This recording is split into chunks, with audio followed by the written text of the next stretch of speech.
오늘 이 주일은 특별히 사랑이라는 말이 말씀 가운데 우리 눈에 들어옵니다. 그리스도인으로 사랑이라는 말을 참 많이 듣습니다. 사랑이신 하나님과 그 하나님의 사랑이 예수로 나타난 바 되었다고 믿기 때문입니다. 지난 2000년 동안 교회와 그리스도인들은 이 하나님의 사랑에 대해 예수님을 통해 알게 되었을 뿐만 아니라 각자의 삶의 기준으로 신앙과 믿음의 표준으로 삼아왔는데, 성경은 하나님 말씀과 예수님이 가르치신 복음의 교훈 안에 이 사랑을 두었습니다. 그러므로 예수께서는 당신의 제자들에게 이미 그들이 알고 있는 하나님 말씀으로서의 율법과 계명 위에 새로운 계명을 유일하게 주신 것이 있으니 바로 뭐예요? 사랑입니다. 이것을 다음과 같이 정의할 수 있겠습니다. 내가 너희를 사랑한 것 같이 너희도 서로 사랑하라. 서로 사랑하라. 이것은 하나의 명령이고요. 내가 너희를 사랑한 것 같이, 중요한 건 이거지요. 오늘 요한복음 13장 34절로 35절의 말씀이 그러합니다. 이걸 통하여 이로써 모든 사람이 너희가 내 제자인 줄을 알게 된다.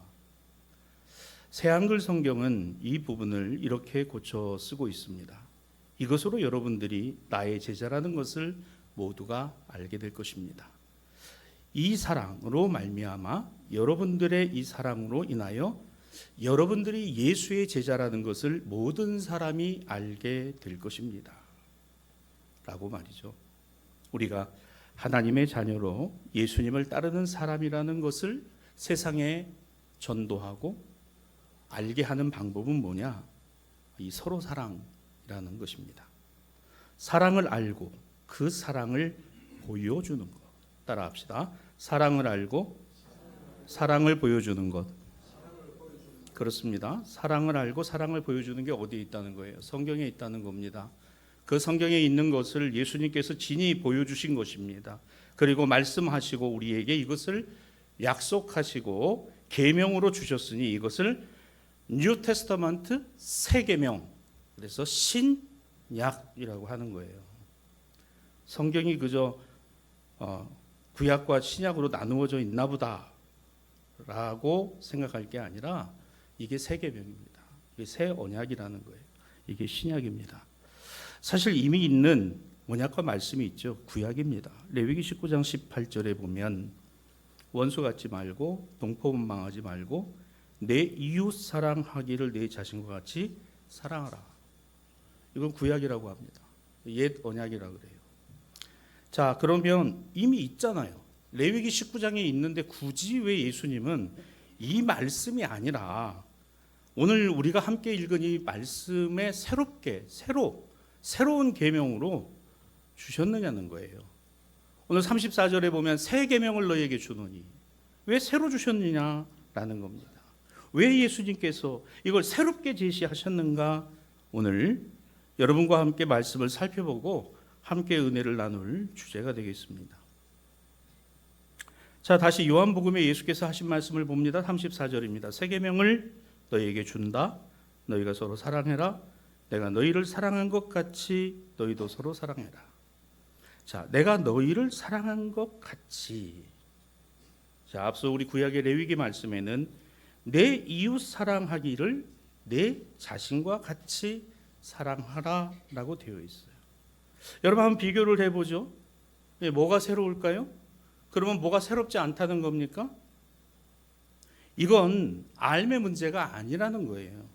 알의 문제가 아니고 삶의 문제라는 겁니다. 신앙은 신앙을 가져서 끝나는 것이 아니라 신앙으로 어떻게 해야 되는 거예요? 살아야 돼요. 살아내야 된다는 겁니다. 무슨 말입니까? 이미 레위기에는 하나님의 말씀으로 율법을 하고 되어 있는 내용이에요. 여러분, 율법은 바꾸지 못합니다. 누구도 그것을 변개할 수 없어요. 거기에 더하거나 덜하지 못합니다. 왜? 하나님의 법이기 때문에 그렇습니다. 거기에는 그런데 누가 이웃인가? 그러면 구체적으로 어떻게 하라는 건가? 그래서 도드라지게 레위기 말씀을 가만히 보시면요, 자기 자신을 사랑하는 것이라는 말이 우리에게 와닿아요. 왜 그럴까? 우리는 이건 잘 알거든요. 나 자신 사랑하는 것은 너무나 잘합니다. 율법은 그렇습니다. 율법은 우리에게 그러하다, 마땅히 그러해야 한다라는 이야기를 하고 있어요. 그럼 우리는 묻습니다. 왜 그래야 됩니까? 어떻게 해야 합니까? 너 자신 사랑하는 거죠. 나는 나를 사랑하는 것이 당연한 것이지만 다른 사람을 나와 같이 사랑한다는 것은 생각해 본 일도 없고 생각할 이유도 없고 생각할 필요도 없는 것, 그게 인간의 심성이에요. 그게 본성입니다. 예수님은 한 걸음 더 나아간 겁니다. 네가 그렇게 알고 있느냐? 너의 알미 신앙과 믿음이 아니라 너는 그렇게 아는 대로 살아가고 있느냐? 삶의 문제로 제시하고 있다는 겁니다. 이미 알고 있는. 주님, 누가 내 이웃입니까? 이웃? 너 아닌 모든 사람이 이웃이지. 너 아닌 모든 사람이 이웃이야. 내가 예수님께서 너희에게 분명히 보여주겠다 말씀하신, 내가 너희를 사랑한 것 같이, 이 말씀 안에 담아두셨다는 거죠. 이 말씀이 말씀으로서만이 아니라 육신이 되어 우리 가운데 오신 예수님께서 어떻게 하신 거예요? 친히 보여주신 것이 이거라는 거예요. 내가 너희를 사랑한 것 같이. 그리스도인이 각자 신앙과 믿음 안에 늘 가져야 될 삶의 한 부분이 되도록 하신 것입니다. 자, 그러면 예수님은 이걸 어떻게 보여주셨어요? 내가 너희를 사랑한 것 같이. 그게 뭡니까? 어떻게 보여주신 거예요? 하나님의 아들로 인간의 육신을 입고 오사 낮아지신 뭐예요? 성 육신, 이 사랑입니다. 모든 인간 죄인을 구원하시기 위하여 어떻게? 십자가를 마다하지 않고 지고 올라 죽으신 사랑. 또 어떻게 해요? 영원한 생명으로 우리를 인도하시기 위하여 죽은 자 가운데서 다시 살아 영원한 소망과 생명이 되어주신 부활의 사랑이다. 정리해보죠. 예수님, 성육신과 십자가와 부활입니다.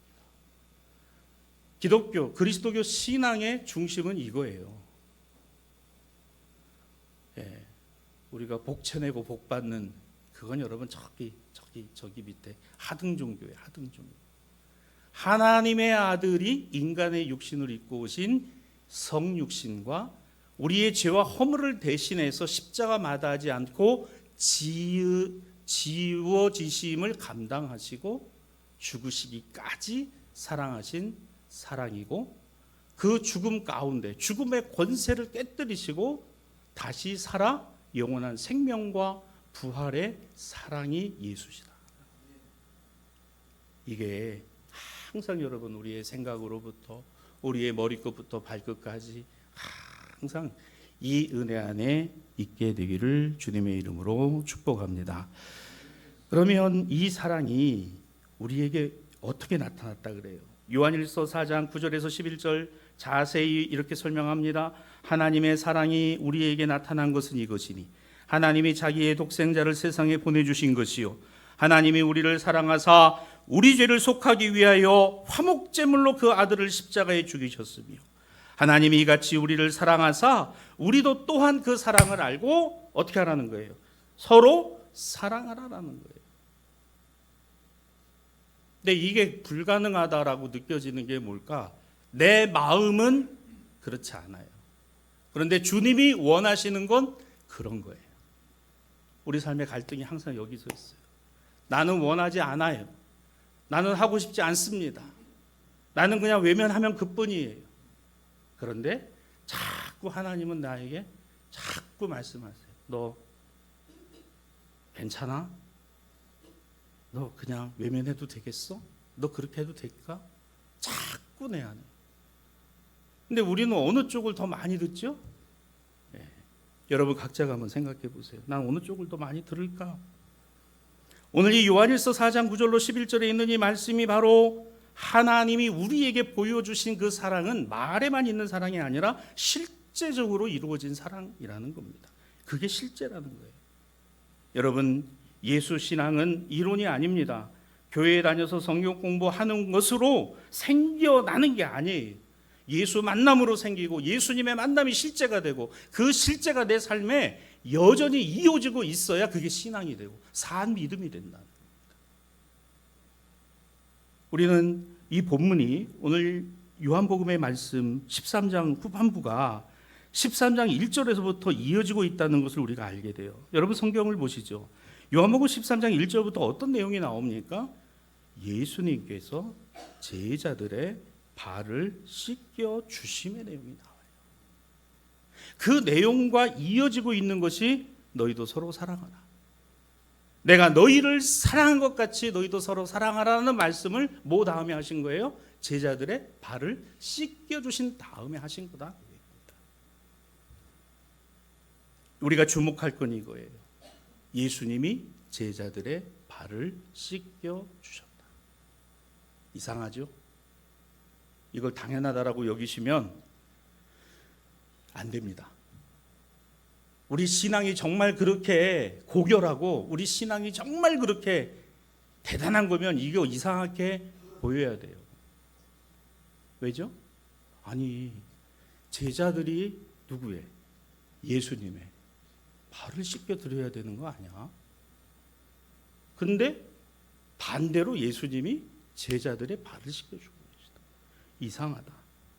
내가 너희를 사랑한 것 같이. 우리가 주목해야 되는 것이 이겁니다. 여기에서 예수님은 그 사랑을 나는 의로와 나는 의롭기 때문에 너희의 발을 씻길 자격이 있어. 그것도 아니고 나는 너희보다 우월해. 나는 하나님이야. 너희는 말할 것 없이 그냥 무릎 꿇고 있어. 내가 그냥 발 씻겨주는 대로 그냥 살아. 그것도 아니고 예수님은 바로 그곳에 그때 거기에 계신 것에 최선이었다는 거예요. 따라합시다. 그때 거기에 나의 최선은 뭘까? 나의 최선은 뭘까? 왜 하나님이 이런 사람을 만나서 결혼을 하게 하셨는지, 왜 하나님은 나에게 이런 자녀를 주셨는지, 왜 하나님은 나에게 이와 같은 생업을 주셨는지, 왜 하나님은 나에게 이와 같은 신앙과 믿음을 주셨는지, 바로 그때 거기서 나의 최선이 뭐냐는 거예요. 여러분은 이 13장 1절부터 이어지는 말씀을 가만히 봅니다. 주님이 보니까 제자들의 발이 더러웠어요. 제자들이 예수님 따라다니느냐고 너무 피곤하고 힘들었습니다. 뭐 예수님이라고 안 피곤하셨겠습니까? 힘든 기색이 제자들에게 역력했어요. 얼마나 허기가 졌겠습니까? 저녁 식사를 그냥 손발 씻지도 않고 먹었던 거예요. 본문에도 보면 제자들이 저녁 식사를 예수님과 하고 있던 바로 그때, 여러분 식사하기 전이 아닙니다. 본문을 보면 식사하다 말고 예수님이 그릇을 내려놓으시고 자리에서 일어나. 그리고 허리에 뭘 두르시고? 수건을 두르시고 앉아있는 제자들의 발을 씻겨주신 거예요. 본문을 보세요. 여러분 그렇게 돼 있잖아요. 밥 먹기 전에 발 씻겨준 거 아닙니다. 다 피곤하고 너무 힘들어. 아이고 주일은 은혜 받아 좋은데 내일부터 해야 할 일도, 직장 일도, 생업의 일도, 해야 할 일도, 마무리해야 될 일도 참 지칩니다. 피곤합니다. 어렵습니다. 힘듭니다. 근데 여러분 마음 한쪽에서 너 그때 그곳에 거기서 너의 최선은 뭐냐? 성령이 나에게 끊임없이 물어요. 주는 그리스도시요 살아계신 하나님의 아들이십니다. 예수님 가시는 곳에 나도 가고 주님 죽으시는 곳에 나도 죽습니다. 그런 말 안 하는 것보다는 하는 게 낫겠죠. 그런데 피곤해 죽겠습니다. 힘들어 죽겠습니다. 그냥 밥 먹는 것도 그냥 누가 좀 밥 좀 먹여줬으면 좋겠다. 그냥 생각 들고. 너무 힘들면요 어떤 때는 들어와서 그냥 여보 나 좀 씻겨줘. 그냥 너무 힘들어서 나 못 씻겠다. 그냥 그럴 때도 뭐 전혀 경험 안 하신 것처럼 들 생각하죠. 힘들어서 너무 기진맥진해서 밥을 먹습니다. 밥을 먹고 있는데 그때 제 베드로도 아니고 요한도 아니고 야고보도 아니고 안드레도 아니고 예수님이 벌떡 일어나셔서 허리에 수건을 두르시고 당신의 허리를 숙이고 무릎을 꿇고 머리를 내려 그들의 발을 한 사람 한 사람 씻겨주시고, 더러우니까 씻어야 되죠. 씻을 여유도 힘도 마음도 그게 없잖아요. 그 생각도 마음도 의지를 가지신 예수님이 있으시니까, 예수님이시니까, 예수님이 계셨기 때문에 예수님이 거기에서 나의 발을 씻겨주셨으니 망정이지, 생각 없이 밥 먹다 느닷없이 예수님이 일어나 허리에 수건 두르시고 내 발을 씻겨주신 것, 내가 얼마나 더러웠는가. 주님이 씻겨주셨으니 망정이지, 내가 더러워서 나 자신도 너무 기진맥진해서 씻을 수 없는데, 생각도 못했는데 정말 내가 이거 받는다는 것은 이게 뭐지? 사랑하는 여러분, 예수님이 발을 씻겨줬기 때문에 중요한 게 아니라 거기에 누가 계셨기 때문에? 예수님 계셨기 때문에. 부모님을 일찍 보내신 분들, 부모님이 나에게 싸주시던 도시락과 나에게 이부자리를 만들어주시던 그 부모님의 손길을 그리워하는 이유가 뭔지 아십니까? 그때 바로 나의 아버지와 어머니가 그분이셨기 때문인 거예요. 그렇죠?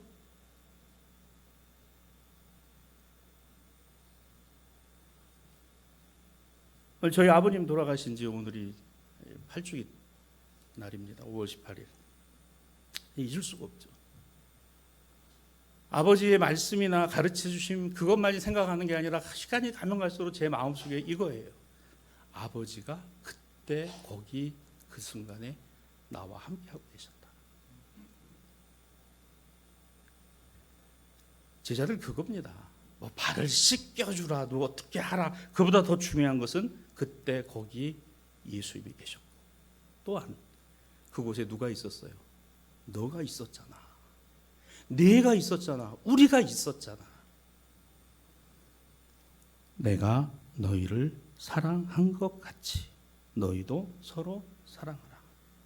지난 주일은 양은 목자의 음성을 듣는다는 말씀을 함께 나누었습니다. 그 음성이 구체적으로 내게 들려와야 하는 것은 그때 바로 거기서 내게 들려오는 것이어야 돼요. 그게 들려오면 뭐죠? 복된 소리로 들려야죠. 복 있는 말씀으로 들려야 됩니다. 그래서 복음인 거예요. 말로만의 복음이 아니라 정말 이게 복이고 이게 복된 소리고 내가 들어야 할 말씀이 되어야 그게 복음인 겁니다. 복음은 들어야 합니다. 듣되 잘 들어야 합니다. 바른 믿음은 잘 들음과 들음의 분별로부터 오는 순명에서 생기기 때문에 그래요. 또한 복음은 듣는 것에서 끝나는 것이 아닙니다. 들은 대로 들린 대로 하되 분별할 수 있기를 기도해야 합니다.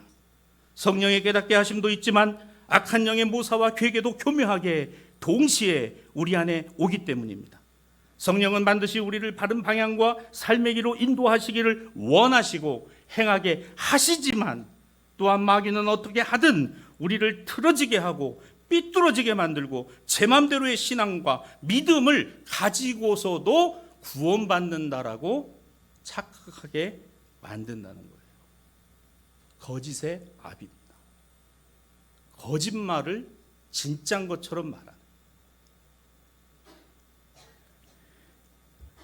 주의 종이었던 야고보는 자신의 서신 야고보 2장 14절에서 내 형제들아, 만일 사람이 믿음이 있노라 하고 행함이 없으면 무슨 유익이 있으리요?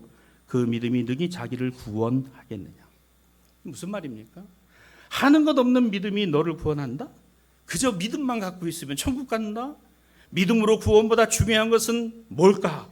하나님의 은혜를 깨닫는 것이요, 사랑을 받는 것이요, 그로 말미암아 우리가 하나님의 자녀로 합당하게 살아가는 것에 결단, 그리고 은혜를 구하는 것입니다.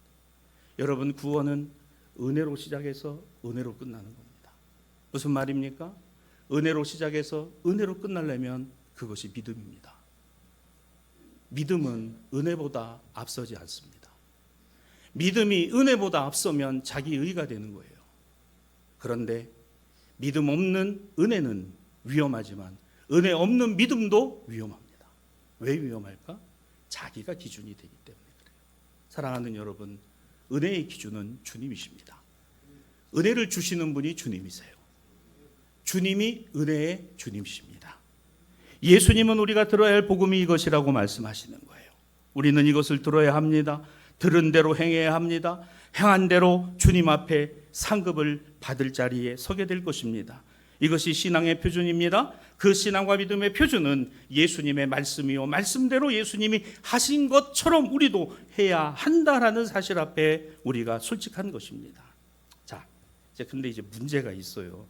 이거 다 알겠는데, 그래 맞아, 예수님 말씀하신 대로 그 예수님 하신 것처럼 해야지.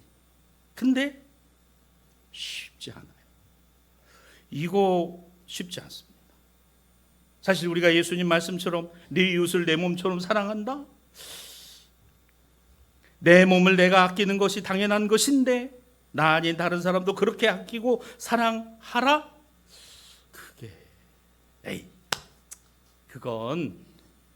그건 예수님이니까 하시는 거야.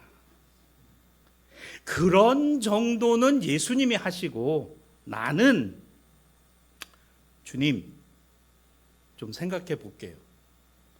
근데 암만 생각해도 아닌 것 같아. 안 될 것 같아. 왜? 그는 내가 아니니까. 나는 나이기 때문에. 여기서 하나도 달라지지 않습니다.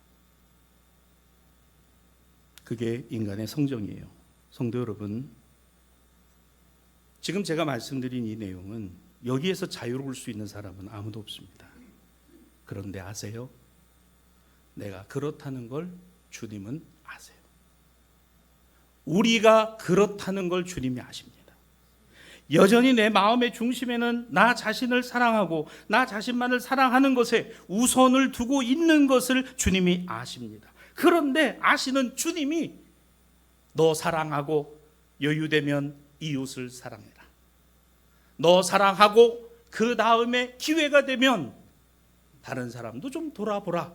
이게 현실적이지 않겠습니까?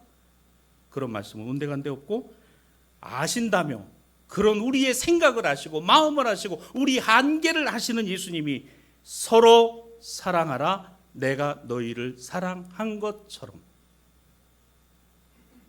여러분, 주님의 사랑이 나의 사랑이 될 수 있는 것은 내게 주시는 그 사랑은 나에게 주신 주님이 할 수 없는, 그러나 하심으로 말미암아 허락된 축복이라는 확신에서 오는 거예요. 그 남의 얘기고 다른 사람의 얘기고 믿음 좋은 사람의 얘기고 교회 오래 다닌 사람의 이야기냐? 아닙니다. 서로 사랑하라, 예수님만이 하실 수 있는 말씀인 거예요. 동시에 우리도 그 예수님과 같이 할 수 있다, 할 수 있는 거야 라고 말씀하시는 것이기도 하다라는 겁니다. 서로 사랑해라, 자신을 드러내기 위해서, 자신을 자랑하기 위해서 하는 방편이 아닌 겁니다. 세상의 성인군자 나움의 풍모와 권위를 보여주라고 하라고 하시는 것도 아닙니다.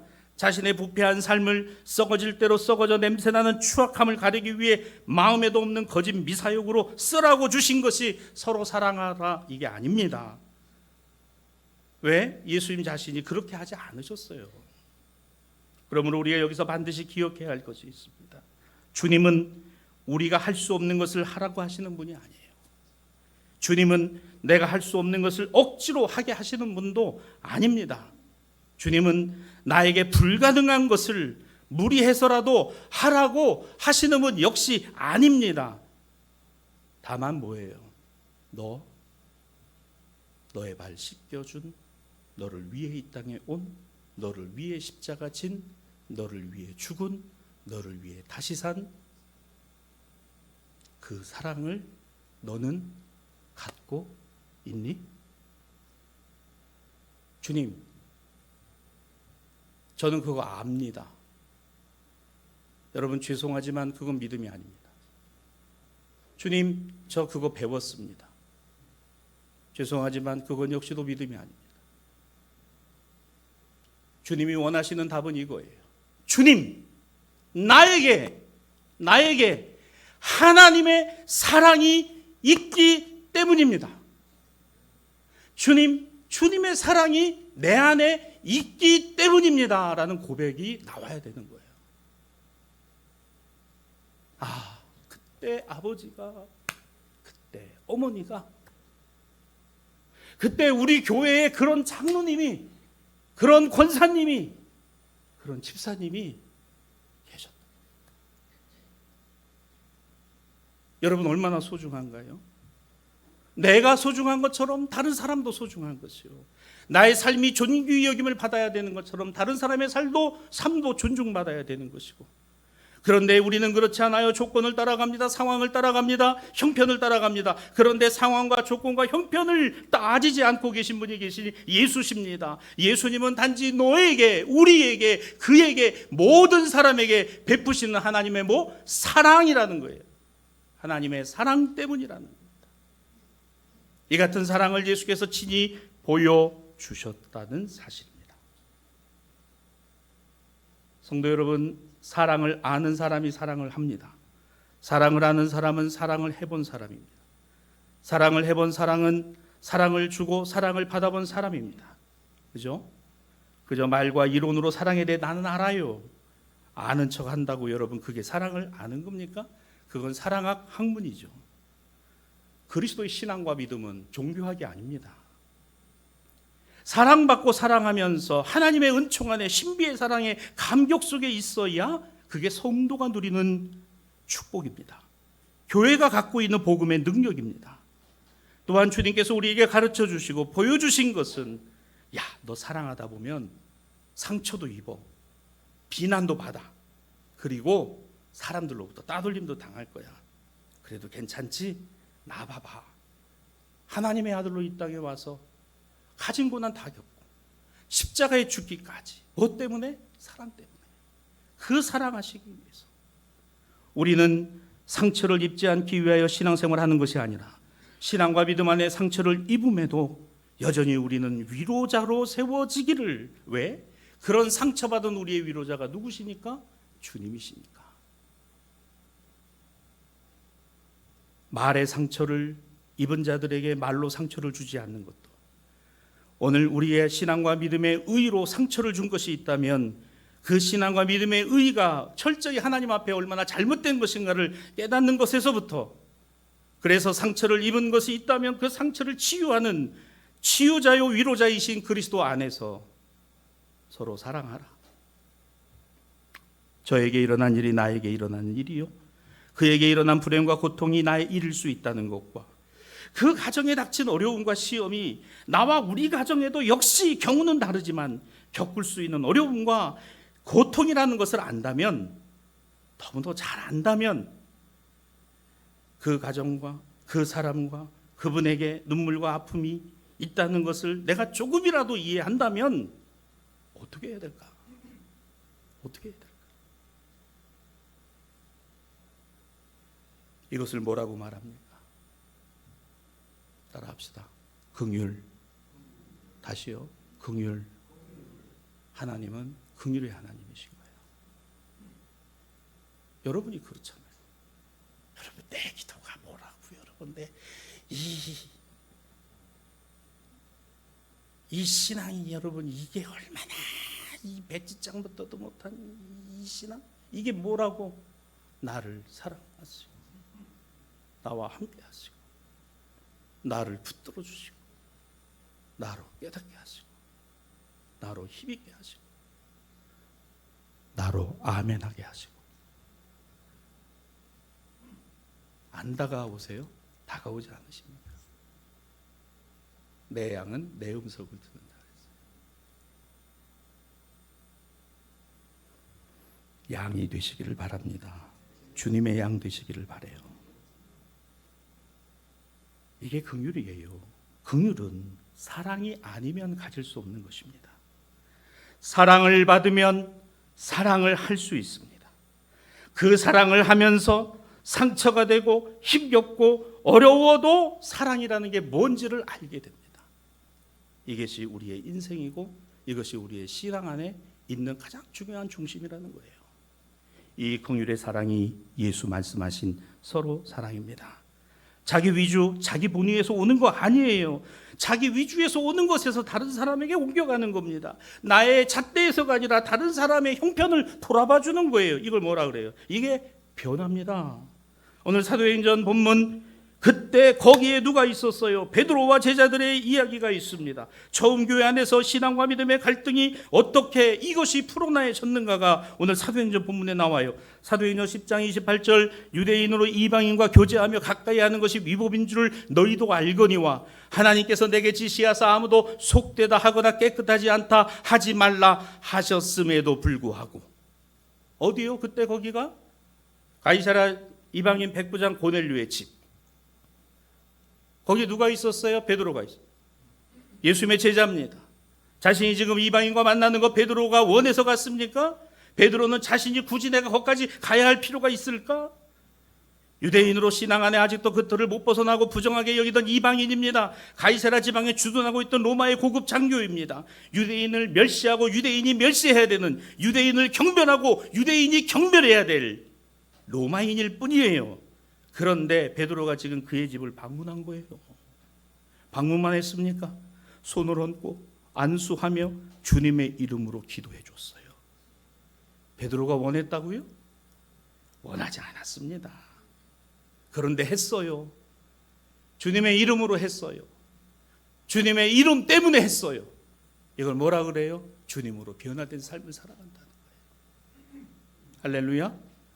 베드로는 처음부터 이런 인식의 장벽과 차별의 경계를 넘어서지 않았습니다. 이 베드로가 누구요?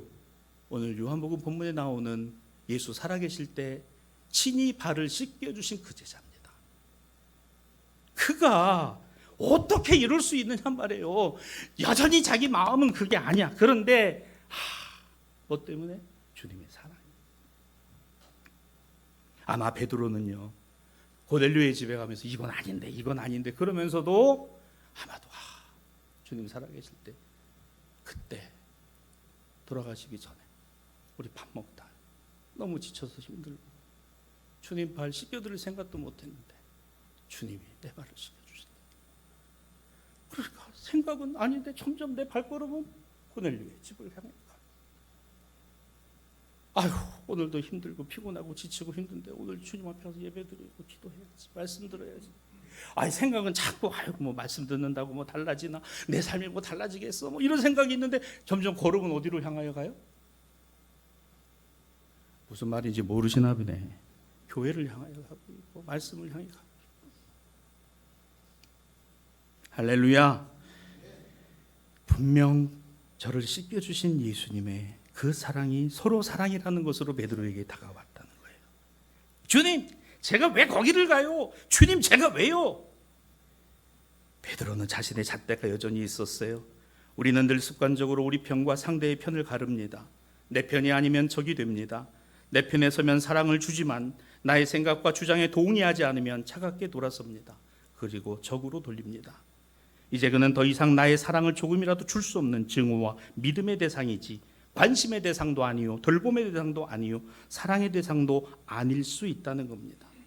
내가 가진 사상과 이념의 잣대, 정치와 논리의 잣대, 지역과 편견의 잣대, 세대와 성별의 잣대, 돈과 재물과 권력의 크고 작음의 잣대, 이게 끊임없이 작동하고 교회와 세상을 분리하고 내가 가진 의만이 옳은 것이 되는 순간, 주님, 제가 왜요? 내가 뭐가 아쉬워서요, 주님? 내가 왜 그렇게 해야 되는데요, 주님?